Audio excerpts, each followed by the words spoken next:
ಇವತ್ತಿನ ನನ್ನ ಆಯ್ಕೆಯ ಓದಿನ ಪುಸ್ತಕ why I assassinated Gandhiji Nathuram Godse. ಕನ್ನಡಕ್ಕೆ ನಾನೇಕೆ ಗಾಂಧೀಜಿಯವರ ವಧೆ ಮಾಡಿದೆ. ಮೂಲ ಲೇಖಕರು ಗೋಪಾಲ ಗೂಡ್ಸೆ. ಕನ್ನಡದ ಅನುವಾದ ಬಿ.ಪಿ. ಪ್ರೇಮ್ಕುಮಾರ್. ಇದು ಸಮೃದ್ಧ ಸಾಹಿತ್ಯ ಪ್ರಕಾಶನದ ಪ್ರಕಟಣೆ. ಪುಸ್ತಕದ ಬೆಲೆ 250 ರೂಗಳು. ಪುಸ್ತಕದಲ್ಲಿನ ಕೆಲವೊಂದು ಬರಹಗಳು.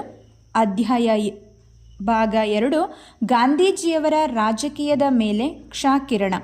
1948 ಜನವರಿ 30ರಂದು ನಡೆದ ಘಟನೆಯ ಹಿನ್ನೆಲೆಯು ಸಂಪೂರ್ಣವಾಗಿ ರಾಜಕೀಯವಾಗಿದ್ದು ಅದನ್ನು ಇಲ್ಲಿ ಹೆಚ್ಚು ವಿಸ್ತೃತವಾಗಿ ವಿವರಿಸಬಯಸುತ್ತೇನೆ. ಗಾಂಧೀಜಿಯವರು ಹಿಂದೂ, ಮುಸ್ಲಿಂ ಮತ್ತಿತರ ಧರ್ಮಗ್ರಂಥಗಳ ಬಗ್ಗೆ ಗೌರವ ಸೂಚಿಸುತ್ತಾ ತಮ್ಮ ಪ್ರಾರ್ಥನಾ ಸಭೆಗಳಲ್ಲಿ ಗೀತೆ, ಕುರಾನ್ ಮತ್ತು ಬೈಬಲ್ಗಳಿಂದ ಆಯ್ದ ಭಾಗಗಳನ್ನು ಉಲ್ಲೇಖಿಸುತ್ತಿದ್ದರು. ಇದು ನನ್ನಲ್ಲಿ ಯಾವ ಉದ್ರೇಕವನ್ನೂ ಉಂಟು ಮಾಡುತ್ತಿರಲಿಲ್ಲ.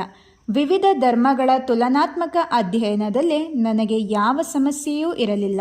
ಬದಲಿಗೆ ನಾನದನ್ನು ಔಚಿತ್ಯಪೂರ್ಣವೆಂದು ಭಾವಿಸಿದ್ದೆ.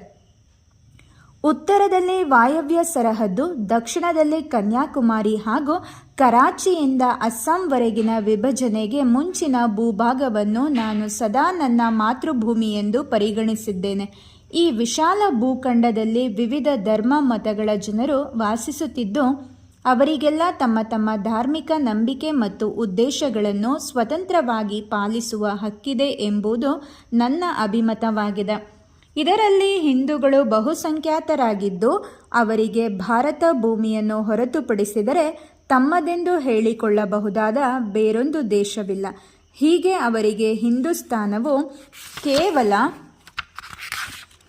ಮಾತೃಭೂಮಿ ಮಾತ್ರವಲ್ಲ, ಅನಾದಿ ಕಾಲದಿಂದಲೂ ಅವರ ಪುಣ್ಯಭೂಮಿಯಾಗಿದೆ. ಅವರ ಸಂಸ್ಕೃತಿ ಮತ್ತು ಕಲೆ, ವೈಭವ, ವೈಜ್ಞಾನಿಕ ಜ್ಞಾನ ಮತ್ತು ಆಧ್ಯಾತ್ಮಿಕ ಪರಂಪರೆ ಇದೇ ಭೂಮಿಯಲ್ಲಿ ಉಗಮವಾಗಿವೆ. ಹಿಂದೂಗಳನ್ನು ಹೊರತುಪಡಿಸಿದರೆ ಸಂಖ್ಯಾಬಲದಲ್ಲಿ 2ನೆಯ ಸ್ಥಾನವನ್ನು ಮುಸ್ಲಿಂ ಜನಾಂಗ ಪಡೆಯುತ್ತದೆ.